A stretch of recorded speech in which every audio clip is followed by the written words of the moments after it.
চলতি বছরের শুরুতেই অর্থাৎ 2023 সালে 23শে জানুয়ারি স্টার জলসা পর্দায় শুরু হয়েছিল মেয়েবেলা ধারাবাহিকের পথ চলা।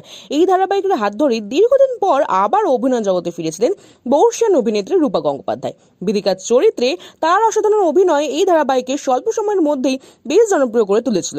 অপরদিকে এই ধারাবাহিকে ডোরোদার চরিত্র অভিনেতা অর্পণ ঘোষালের অভিনয় মুগ্ধ সকল দর্শক। বাংলার এখন ইয়াং ক্রাশ হলো ডোডোদা। কিন্তু এত কিছু সত্ত্বেও মাত্র 5 মাসের মধ্যেই বন্ধের ঘন্টা বাজলো এই ধারাবাহিকের। সকলেই ভীষণ অবাক।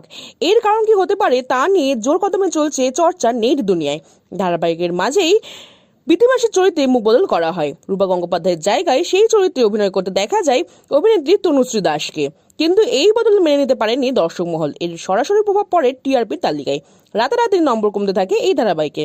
তাই জন্যই কি ধারাবাহিকের নির্মাতারা এত তাড়াতাড়ি বন্ধের সিদ্ধান্ত নিয়েছেন? সবটাই সকলের কাছে ধোঁয়াশা হয়ে রয়েছে। গত 15 জুন এই ধারাবাহিকে শেষ পর্বে শুটিং করা হয়েছে।